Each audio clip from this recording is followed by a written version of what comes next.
Mala one Mulangla Suna OS, yeah. We're back again Saturday. Rona MC is my name. Mutamwa Chabazinga as usual. Chawado chimani. Mutamwa Chabazinga. Chabazinga mumani. Ndato ageno mungu yabyonna. Nabyo bitegere. Walo kabaka wa Buganda. Walo weta Chabazinga akulembera wa. Bona gira bambu ya unajiwa. Walo kamuswaga. Waliwo just two. Naina bakulembera ne kabaka mungeriye mubere obendala. We live again 9 to 11 am, yeah. Bamwita omukulu Cool Peter, yeah. Tugenda kunyumya kundongo ebitu byenjawulo baddewo yesterday. Tubadde shows nyingi. Alex Mwanje yabadde show. Lutalo yabadde kankaise obuyisa. Lutalo yabadde show. Rema yabadde show, of course. Wali kwa Hotel Africana yakoze dom. Wabadde show ya Erubio bebe kule bade Erubia Georgina Garden ya Kenzo yabade wano ku La Grand Hotel numulala yabade ne show Kollu wabade yo Salvador yabade ne show ye numulala yabade ne show. Yesterday we talking about strictly yesterday music shows about the West Singo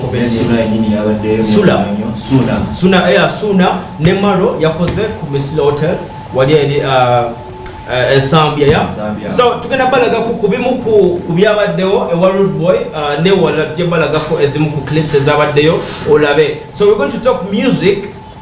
No mukulu ne Cool Peter yali manager wa Ring Rapper gobatwala.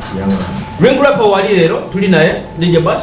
Ring Rapper wali tugenda kugenda abayimbi bangi nyabala baliwo. We're going to be unveiling some artists. Oyino mwimbi gwa sign zo mpya. Tugenda batu mwogera ko ne masa wajja kujabuze ku bantu ya. Ayina video. Ngeja de mpira video ya jina. Muntu gwenda lete ya. Yeah. Okay, Cool Peter. Njaga tugende ku music. We had many shows. Nageze nabade ku share Spice. I mean ya Rema nabade yo.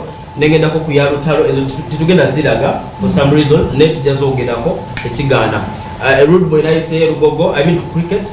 Yakoze bulungi naye ya Lutalo yabadde ku Waleteme Road ku Freedom City tugenda banda betu byogera ku katono nje. So I'm like abasingo bonyi bakoze live performances, yeah.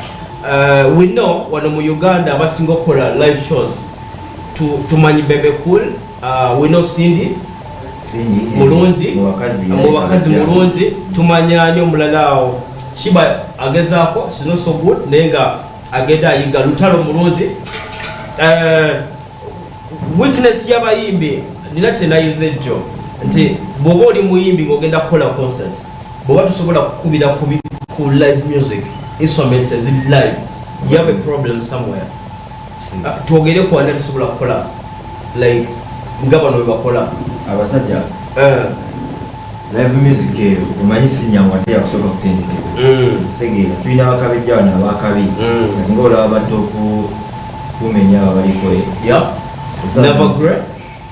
Never great. Wakabi. Cindy wakabi. Cindy mulungi. Shiba na yewa. Jeke mulungi Juliana. Shiba si mulungi. Ojukira kushunji twaliko wano wansi. Kwa Africana tayari nungi because omanyi yatuka ekisera nga ayagala kudda ayimbe Sydney. Ngalaba engoma ziganye. Buli omu omanyi kamputizeyo kemabega. Walabako ku bato yali ya Bebe Cool ne Bobi Wine. Okay. Ya nali muntu waliko cricket. Yeah. Buli muntu abako wayagala okusa. Yeah. Audience ye. Era Bebe Cool yagira audience yako ne yagira buli kwachi. Ya hypinga. Tuina wala clip je nabadde geza kutulamu like mbayimbi abalonje mu live band. Nalabe clip ya Bebe Cool. Tujja ndifuna masawo ya. Nina clip je nalabye nga Bebe Cool ali mukuba live instrument yali show ya yali ku Serena like in an indoor show. I saw radio mu audience nalaba Palazzo mu audience. I saw Saimo yali mu audience. Many people, many artists bali wonga balaba share radio. I mean ya Bebe Cool. So I'm like Rema way back Rema Gatali wa Bebe Cool, she was one of the backup artists. Ne no yobutela bamwitani around there. Chenjagala kubalaga nti abayimbi tulina okuyiga tebayita live instruments. Nalaba Chameleon is a good producer. ya producing akayimba ka ono mwomi bamwitani is a legend Mad Tiger obulamu bwensi Chameleon yali producing, he was a producer nakubala instruments, is very good at other instruments. Some like abayimbi abajja tugezeko kuyiga instruments ngolese mwe bemuleta nti kati bona bangafi kwa maika tebali use nyoko instrument, they can't learn instrument kwa mizi bakola yeah yuko bagala chikoma wala ba John Black ngabi John Black agezako fiki ya chikola de chigana John Black ayimba style ya sobola kuyimba na fiki chagana, you know abana bajira mu style bweziti bitero kugana mu. But you still remember Makula catches up. Or mwana wabuta Edith K. She's still there. Yeah? She's a very good backup artist. Era naye waba akuba live instruments. She's very good. Artists abata sobola kuba bintu binene ndoza. We talk about like which other artists abata sobola instruments in live. Ngabitaganye mo somewhere.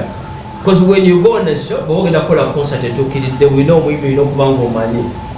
Tusubira yo CD, as you know, yeah. Katu walege ya Rude Boy. In a bit we come back here to Jogero Katononyo. Are you ready? Charlie. Okay. So tuna clip ya Chameleon. Yeah. Chameleon ne Rude Boy. Bebe kuno tuna ya Rude Boy ngayogera ku ala ku bakora session ya radio. Yeah. Ne wizo gabakora gundi ya radio. Ya Kezo ne Mariachi on the same show ya. Same stage. Clip was already organized to blood Murundi Gumuya. So I think we have some music, DJ Bass, and then we come back, we talk about these clips, yeah? 2 minutes Katoni to come back to now mass. Take your music.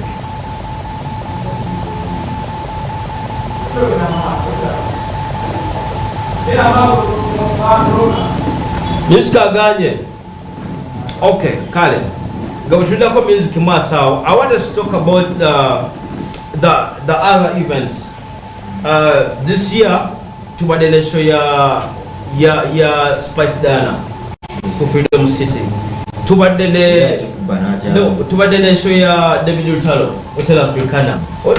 Ageze na kola blanda nada ku Freedom City na kola same show, yeah. Show ne Ghana. Where is the weakness? Share Lutalo ya Ghana once ya cause the VIP was a brand that ya cause Burundi. And people were like Tiemo Saze, he had the main show ready. Yeah. Obuzibu abadde wa Lutalo kuteka show ku Freedom City as an extra show, yeah. Nalika natakola main show like at the first place.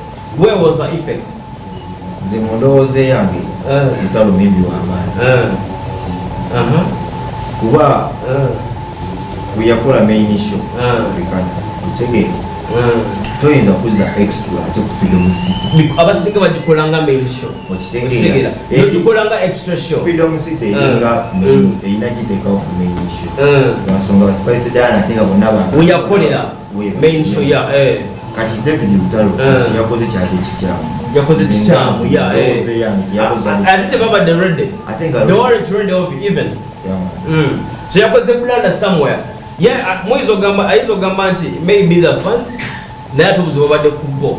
Yeah, that's this time round okulanga. Ola Spice we yakola twalanga the Spice kutali ku mwezi gwa 11 gwa 10 ngalanga till January. The show was very successful. Tukubera abantu wewe, yeah. It was very nice show ya Spice Diana. Extras badde nungi ageze mukono nakola bulungi because she advertised enough Chimala. So Lutalo show yaganyemu somewhere, I would say. Tetumunanya kubanga tyaba the main show. It was an extra show. Wabula branded yakoze. Kolera watu bateka main show. Na ndikolanga extra show, yeah. Ebe mukosa. Era wakira wakufipa mai. Yatuko teka. Yeah. Nasiwa ine teka. Ebe mukwata. Nagende wawe ekawempe ne Kigana. Obuzibu obugana shows no kutambuloza buvawo. Shows abayimbi ne Kigana. Shows abayimbi. Issue ebeleva. Generally, abayimbi generally. Kuba nti Bondi yakola Maro yakola ne Ghana, first tujja ku Freedom City ya Ghana. Netulaba banja bakoze show ne Ghana. Where is the problem? Obuzibu bawa shows ku Ghana. Mundoze yange abayimbi bagenda ne balemwa ne balowooza nti bakubi sikato biba na roza segera na roza maze toina kulanga chifu nchiteka yo maijani Bebe kuli yakola show bwogamba kuchokulanga maybe bwekijira we wano nti omwimbi ayezo okuba kati bebe yalanga show ye okumala weeks 2 kiwatule nekola tetujja gamba nti lwakubanga bebe kula badde yagimanyiza abantu nti buli nnaku z'omwezi 26 akola show but he advertised for 2 weeks neshow nekola. It was very nice show. Obuzibu abasinga abayimbi ndowooza bye balina bw'otuuka n'ogamba nti olina brandism. You're like sigenda kulanga timu already na brand bwe mba njogedde bigenda kutambula babloggers bagenda kutambuza obuzibu obujira oluusi sometimes kachogera sobo okumanya abantu baba branding bebe kulienga yende brand ya branding aikide ekintu kyakajja myezi ebiri kyakajja myaka emeka kibaddewo banga eba ne katukisuubira osegeera kakibeki omuyimbi omuto yenna alina soka brandinga kintu ki olina soka ku brandinga nojja otegeke concert nga bagiyita mayijane ng'omanyi nti ogitaddewo okuva myaka emeka 3 ebaddewo akoze esooka tuterewo tonsukuma tujje nga tumanye abaana bava kusoma bagenda kulaba ni naye mayijane kimanyi muyimbi kigolabaawo like for the effect golaba ali awo okumpi bana baliwo golaba yizo okukola show kati nekola ngalaze nga bebe kubaliwo kati nze by example kubebe kubanga is a very big example yakikoze yes ngakikutte naki kati nasawa naki promoting ngana nze koze show mu weeks munaku like mu myaka 3 nebera neyitawo nga zile zabalala ndoze yange spice jana aso chikola yeso yayisewo akajja kakubye keza asobola chikola asobola apparently by then yali asobola okulemerwa kezo tugamba one time nti tasobola kukola show yagamba nti sinza kukola show nga tumugamba akole show ku Elugogo nagamba sinza kukola show banayogera tebajja kujja kuwagira but this time round yomuko bayimbi abadde ne events esinga okuba ennyingi zamani nti abantu batusende bamu embracing nga tugamba ba with the effect of ani Rema Namakula that storyline ebaddewo ndowooza tugambe ye mukomezaawo nti at this time asobola okustajinga show ne succeeding at times nti omuntu okola show bw'oba olina stories behind what you building sobola okuyambako okukola show ne succeeding naye obeera omwimbi ng'obadde osirise less like Maro is my good friend abadde complaining he complained about Rema alanze show ng'okimanyi already nina show yabagamba yalanga mwezi gwa kumbeka alanze okubya December November ngalanga up to now buli mwaba dakimanyi so it's like nti esaawa eno bwe mbambadde ennanga lutalo namuyimbirako taze wange kuyimba Rema mukoledde taze wange kukola ataddeyo show the same date balinga abamusuula abadde ngaakolima bwatu mbeera bweto like I would say Maro has been very quiet okumala ebbanga ddene abadde n'akayimba kamu I think one the hit song and a good song kamaka like a penetrated song he had was he ready to do a concert kati zekinyiza okugamba ng'ekyo Maro nga ye abadde nanjagala yadda na extra song yayongerako like after that one it wasn't successful he did the concert already nebaaliwo ennyini yakamusolawo ki kati ku Maro kukyenjogerako Maro nga ye kuba yemu ku bayimbi abadde ne show nakulwejja Maro otegeera nti Rema yabaddeko wadde tolina wuliriza muvuganyiza kitegeera Buladi omanyanga nti yonikulakanya aliko otomunonooza tosaayo muleke baaliwo nga we yakayimba akayimba kati waliwo abakola ki abaliwo oba otegedde Rema addeyo Rema esaawa ze yabaddeko alina ebizibu nga mwalina otegekera concert ekoleki story ebaddewo alina ebizibu byomwana okay katuwabidiya Rude Boy tulabe ekigenda maaso kyabadde side ze cricket obo olunaku olwejjoya we coming back in efe tujogere katono maaso awo ndowooza That is radio.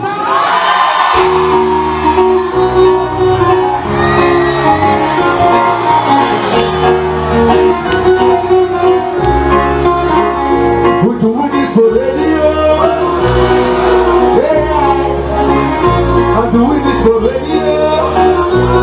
Are you ready? Listen. Why you pick up and grab my baby? It's a money, you never teach you about my soul. Put that money down, put that this down. I don't even teach you about my soul. I won't give you more than you need. I got to die on my head. Mama, you do my monkey. Die on my head. Hey, I show that day. It's a very cool day. I'm putting my correct and my correct today. Everybody I will say. Banga fema la funika, abakama la funesi. Omwana saba meriba. Nomu Amerika na gwangwa. Sebe kozukula. Sebe. Fugane mu bagambe. Sebe kozukula. Sebe kozukula. Life we kuare money.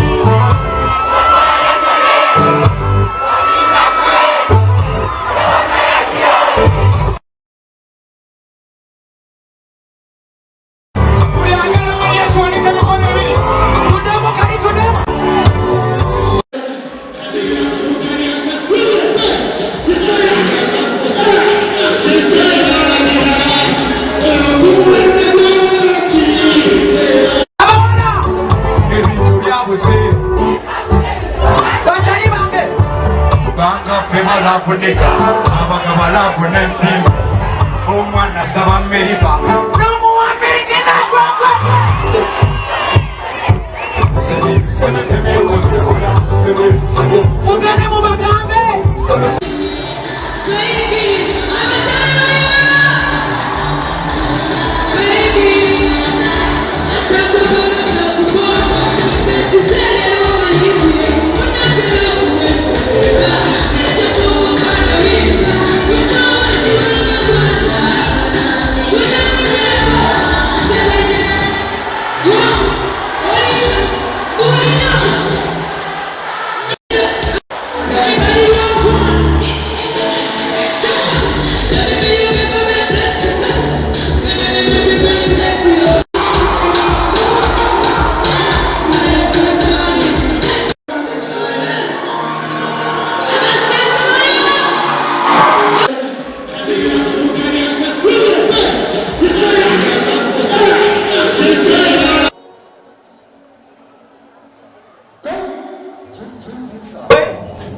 Side zali ku cricket oval wetu wabadde olunaku olwejjoya. So yagezezaako yakoze doomu. Yatandika issue ya doomu yali Bebe Cool. Bebe Cool yatandika ebintu bya doomu. Tulabe Rema yakoze doomu. Muhanji yakoze doomu. In fact Rema yatuuse ekifo. Nadda wansi parking nakola doomu.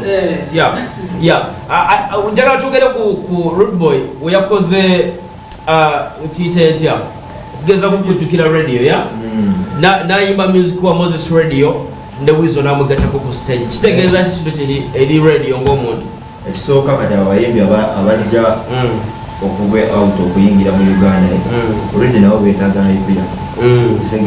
ayina okunonya kimuyisaawo era bonna bazze bakikola muziki era Rubo yagenda okujja e Kampala ng'akulembeza issue ya radio ku airport ayimba musical radio up to here on the show abadde akola musical radio so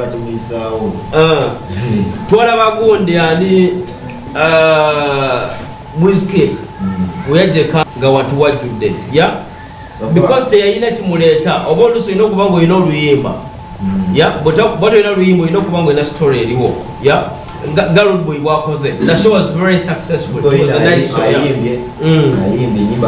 He has 2 songs already. Okay, we do some music. We're gonna be coming back in a few. We talk about a lot of them. Ring rapper wali Muchizimbe. Nemo wali. Stone Edge wali. We're gonna talk about some music in a bit. We're coming back in a few. Grona MC is my name.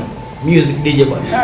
Okutule tutu one rage Spice Diana beautiful sound that one omusheshe abawestana kakaiba kabalese ku market kati tubalaba everybody is now shining out there big up on you rage owakabiya yongera kenyimbe za kabi njagala nyo kanya kaiba kabaita waste your way. It's a very beautiful sound, bro. Yeah, big up on you there. Westerners babuza kunywa blood. Ogambo cha Stone Age. I'm good, and you? You're good. Tugenda kugenda Luganda. Do you know Luganda? You're not so. Obisobola. Oli mu class P6. Chamukaga. Yeah. Yeah? Are you ready for the music? Yeah. Abatabali mu Edge, your ring rapper, twina Fresh Kid, twina Banzi nyo ya Fire Kid, yeah? Felista Wari, Omumanyi, they are all good. Yeah? Are you ready to compete with these guys? Yeah. Are you ready? Yeah. Yeah? Hello, Gambo tell Neymar. Yeah? Rapper. How are you, bro? Ogambo ogero ga wapa musomero. Ndi mu senior 6 kat. Senior 6. Oli mu senior 6 kat. Endongo gino nyamoji. Era talent nawo jiba. Tukada bawe ngomemu. Mwenna mujitiremu. Mwenna babili one on one, yeah? We're going to do a beat ojitemu ne Stone Age ajitemu, yeah? Let me ask you why you call Stone Age? Because yeah, too much. Stone Age. Umeje segeza Stone Age? Yeah. It means what? It means that ebintu ebyeddaye kati ffe twagala kuzukusa kiri ekyeddaye mwagala kizukusa mwene bandi mwene bandi mwagala kuzukusa ki bali abagenda edda hip hop Stone Age hip hop so you do hip hop tokola yawula Luga Flow na hip hop. Can you differentiate them? Yeah. What is Luga Flow? Yabelati Luga belati ekintu ekyokuba n'okuba nteeka mu kiri ekigoma kati hipo flowing n'ogamba nezekala teyawudde bulungi ddamu ddamu yawule kyawudde like Luga Flow oba kiba kigoma obanga it's like Luga Flow oyagala tulimba oyagala kutulimba ndongo kibanga kigambo nga kisembayo hip hop abeera atya ne Luga as in Luga Flow kye kimu ne hip hop byonna bye bimu hip hop egatta buli kimu hip hop agatta buli kimu kigambo ogamba nga ekisembayo kye kimu kati ngamba kubanze rap si papa ndi sharp nga mazimu tap oyabeera hip hop Luga Flow that's Luga Flow ate mu luzungu bw'oba oyimba mu luzungu oba oyimba ki the hip hop wojagala oyawulaawo anti kiri mu Luganda anti kati ekyo as in Luga Flow kya Luganda teri hip hop mu Luganda teri hip hop mu Luganda kiriyo hip hop asigala hip hop Luga yo Luganda Flow if mweleke sami mwelekera hanga yimyo sami that is hip hop yeah Luga yaliwa Luganda Flow as in kati ngawola tuwe sample ya Luga some sample Luga tuwe Luga sample like any two lines in Luga Flow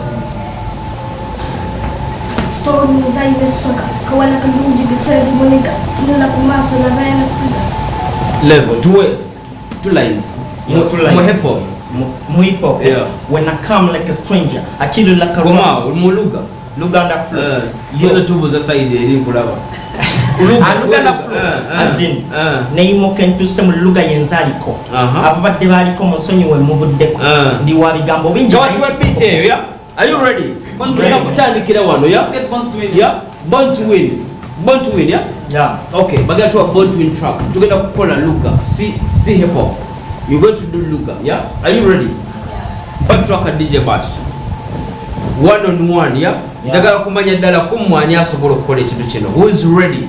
I've seen so many guys in your ages abagezako kujja but they are very good yeah I want to know whether Stone Age is ready ngawalala yeah the truck is ready Bash okay we go jituwe ngome ya blood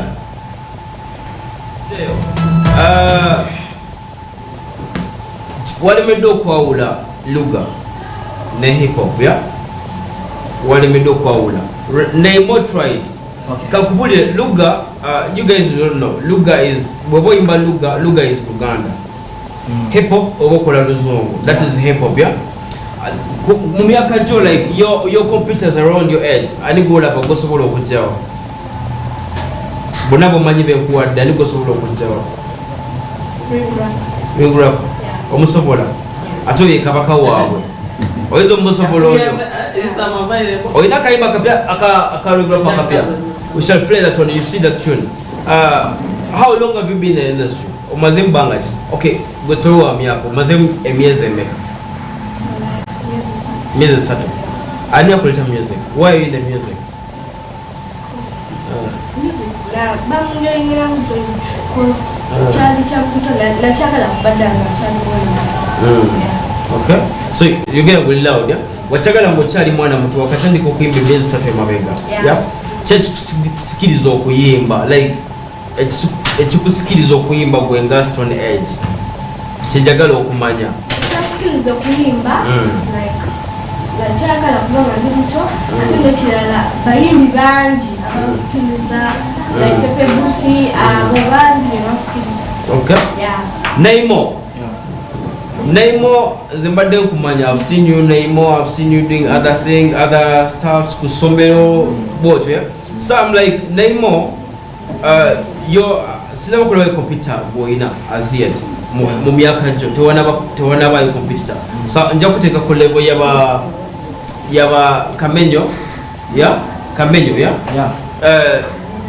who is there bola no gamba ndala ono mwime sobolo mujjawo zekale sajja zali Kamenyo yo musobola yenchi Kamenyo yo musobola adadda ko yo musobola oyo yo musobola oko ali gosobola mulale tekituufu kale just agenda kugamba abuzabuza era fikfamaker naye kugamba nayo musobola yawa musobola aina kaimba bakaita muko akapya okamanyi ancho va kugamba oina woyita muko ina woyita muko anti chobola luga flow kugamba aina ngeri jabuze kugamba abana bangi bazza bakuba ogamba abuze wa muluga oba azin kugamba akuba luga tali kulayini abuza kugamba linga kati akuba R&B yeah muko alinga R&B DJ Bash muko alinga R&B yeah so no yakola copycat ya Wizkid copycat track yeah I think you know say R&B yeah it's not R&B one to a savage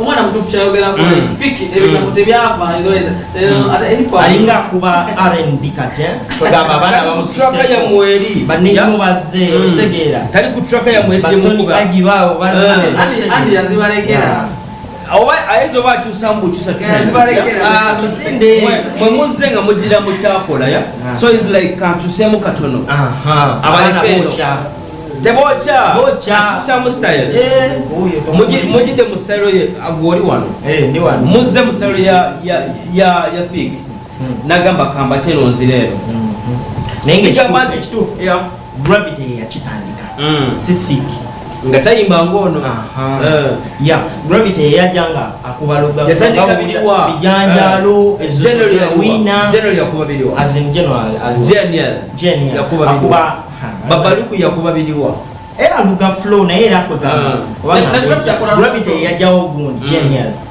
no changamba ngeza kwawula utegere nti gravity tayimba ngani tayimba nga fig byanjawulo ya byanjawulo like ayizo bajeninga yemunga tuli muluga but byanjawulo ya bolaba style ngele jatambula mu music ngija mutambuza mu yanjawulo teringa yoli bolaba ono gwengambye bosinga Kamenyo ya music ero laba yawula siyo omu achuka muko somewhere Rona yeah adwaro chibaita underground uga flow underground yaliwa yono waba jedero waba baba ya underground kati yatandikira you understand kati mu Uganda tetuteke tetumumanyi temumanyi mutya yagana aliwa oyo underground wabase Nelson yagana nisene kundu muleko mumanyi mulikaka likwani mumutegere ya yagana kati ba gravity bajira nibachusa nibasamu ekidandali waliwo hip hop oku street tugenda kuyimba tubenga abakayana ya yoba sadness gobakola battle music oba battle yoruga flow wadara oyo tagenda kula kujena mu bantu ne atambula ku ground ya bwengamba nti mulungi akola si underground hip hop yadde atambulira ku ground music obanga ali underground temuyinza mutegeera kiringa omwimbi nga upcoming ngobaita omulaba ku scene ya izira nga akola yabeera underground artist tomuwulira tumumanyi general tumumanyi that is not underground music it's grown and listen General manyi ne music we. Kati no gundi. Lokijaya. Yeah. Jandi yatawa. Wali. The music ya wasura. Bana onegala de tumutege. Buli mwebe ina time ye. Sit time. It's not all about. Brian Munyambe buli music ina time. Kamuze. Sasa no maybe chakula music ngo general yakora. Sawa eno. Pepe busi mwingine ya choose. No, trend agenda. Trend agenda. The trend comes and goes. Sendele sedi yarakoze yoko show. Hazo baya kola ngati tumanyi. Ntiye kugande simu tebera public. Tawala bana bamukyusa sana. Ba danso. Ate bano bajira mu kine ekiriwo ekyabafiki kye bajira. Ate ka let me tell you kato chimanyi. Kye bajira mu ate. Corona. Yeah. Ochimanyi music wa Gravity kwa yimba. Jim Nola. Yeah. Brian agambe Jim Nola. Corona. Ochimanyi music wa Gravity kwa yimba. Taina linya. Taina. Lugalaga. Taina. Aizo baima ina lugalaga. Brian agambe lugalaga. Muda kuwaraka ibafana. Lugalaga. Agambe lugalaga. Aizo bajali. Yeah. Lugalaga. Omanyi hip hop buli time oinokola ekipya. We always do trends like ochusamu ya wano na wali. Wogamba tayimba R&B. Ali mkuchusa kabadi ageza kukulaba ati alete ekipya. Yeah. Weche mutamanyi. That's why you're saying that R&B. Neera na chiri ere chisigalawo. Ndio basi. Ogenda kumwera bida. Yeah, that is Cindy Gachaliyo na mutani Jackie Chan Lunga Achaliyo no mulalani Maya yali Maya Lillian Babazia muchala wa radio ngabachali wa muga like the team ngawe baliya. Right now omuntu ali relevant akola ali omusimbi abalando simeje bali Lillian mulama akola corporate shows omulala ayina ebizibu ebimuwuba. Yeah. Okay. So I want us to premiere the audio. Twagala kulaba audio yo kyogamba kyoyimba badala omuntu asobola okukikiza omuntu asobola okuyimba. Ya basi tu audio no mwana ya Stone Edge isibaka itanya kayimba Chechimu ya isendi audio ani producer waro Hans Tactics wemanyi Hans yalukoze video yadi next week tujirize tuwe audio ya Stone Edge eyo bagitani Kalipo dance yokoze ne Wembley video mwagitadde tetuna bagita naye nga audio ya wide ani yakoze audio as in by Big Bawa wemanyi yakoze audio manager we yani kambuze manager wange sawa zino bamwita Cool Peter gwe tukwasaganya buli kimu abadde waneno ye manager wa Cool Peter temumanyiko atandika abaana ne batwala aleta abaana ne batwala kati Peter yesawa Peter yaleta ring rapper ne Kamenyo ya naye actually yaleta Kamenyo naduka naleta ring rapper ba Ibra ne bamubba alese gwe bagenda kubba tebasobola kuona ono ye tukuze naye tuli ba Uganda kati tetukyali mbu musasule mu biki tuli ba Uganda Brian mumanyi Brian Mota Brain omumanyi wa manyi nnyo bebasinga okubba abayimbi baba abayimbi baba ring rapper ne bamuzeeri baba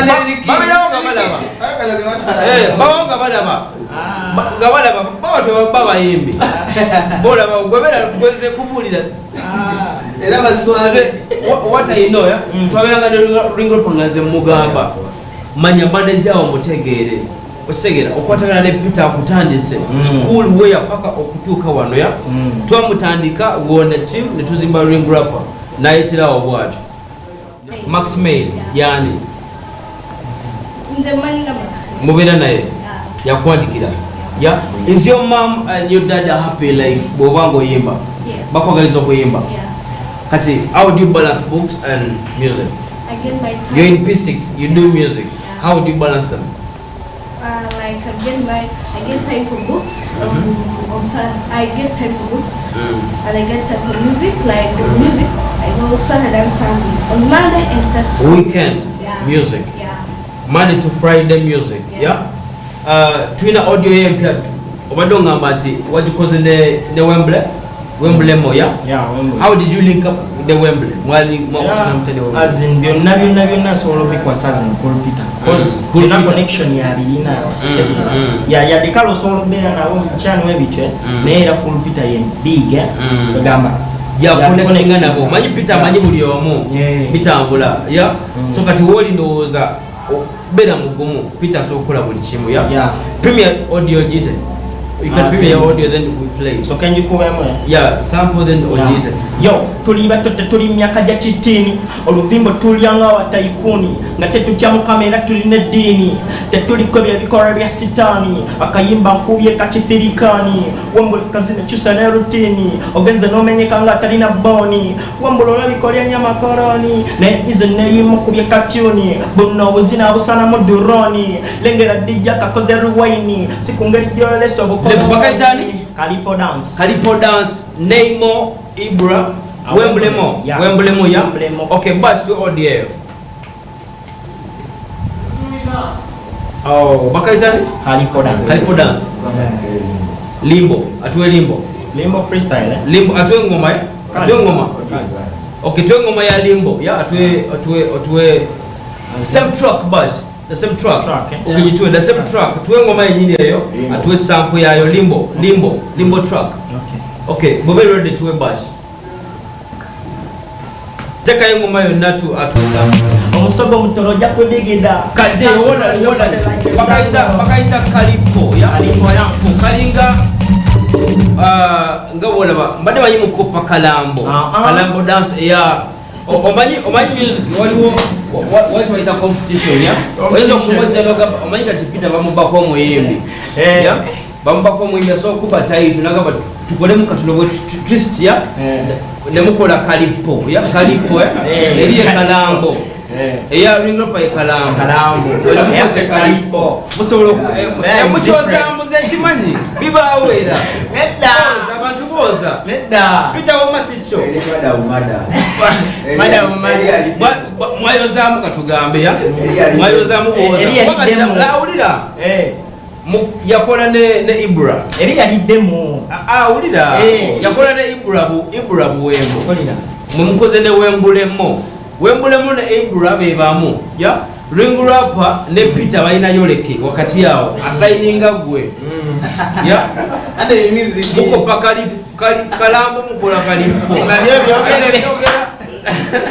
byogera open la yogede yo mara ina kaimba ka music kwa na simanye wachitaka yeye kaimba bakalitani Chigoma Chigo simanye because wali ela kaimba bakalitani Chigoma Chibozi ya kubera mu Chibozi ya tuwe musampo yaro Chibozi katono nnyo Sinamba ya katole kapozi ndasala kumumba yimbiriki rosi mubaraka dasigo kubela hambo kana kapala dismi babu disampo tutupotile dede baba gahando yeze mama zatata yi ako oyo milunde kusile ka Chibozi ujingu kude watadela Chibozi dida mkwata mkatono ne aimba munga Felista ya oimba munga oyo mwala omumanyi oimba munga ye are you trying to like do the same with that yeah and I don't know yamusoka mu game ya wasoka mu game ayino obadde oya naye oyagala kola munga ye yeah kasimbiyo nawe mwabba akayimba tetopa kayimba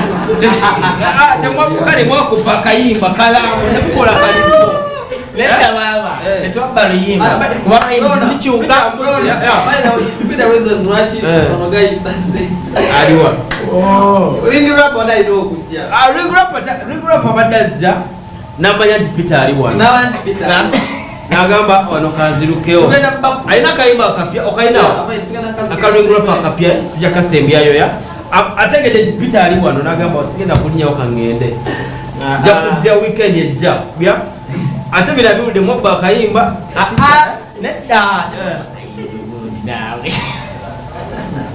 byabimwera byabimu siwe kiri si byebimu oli kalipo no kalambo producer ani eno Digbawa wali yali ani Peter yali Atin nenze temanyi kimuya muba promoters abapya bemanyi ba manager abato mukulu Peter aine kubo ya aine kubo aina links ezimala azimbye Ring Rapper buli omwachi manyi Ring Rapper wetummanyi kati omuntu omutusizawo ye mukulu Peter yamukoledde ebitegera so ndowooza tusiibule tugenda kuba tukwatagana next week ku Saturday tusuubira Maro wano ajja kubajja tusuubira Tuzenbeck tugenda kwogera ebintu bingi show ya Maro yaganyemu somewhere we're gonna be talking about that aizo kwetagaiza kusangawa like Facebook number ya simu you can hizo ziva you can find me on Facebook, Twitter, Instagram. My number is 075 Instagram manyachi which names Stone AGG everywhere yeah name nzosobola okusanga Facebook, Instagram, Twitter, buli wamu enamba amannya agokozesa name rapper enamba y'essimu tugende 070 54 999 29 Jidamu 070 54 999 29 kale temwerabira ekya service Musumba Yiga Augustine alina okusaba olunaku lw'ekiro Sunday by the way man my team just to promote brainy promoter Annington mwesigwa aja kunyiga Annington mwesigwa aja kunyiga weyogera kaja kanya boyo jawulo yoleke wali mkoto room Emerson Kirabira omukulu Peter big up on you brother we're gonna be linking up next Saturday on the show Grona MC Mutono Chamazinga one DJ Bash on the ones and twos. We link back again at Dako and at Dako Bibiwa.com Bash Vida. We meet again.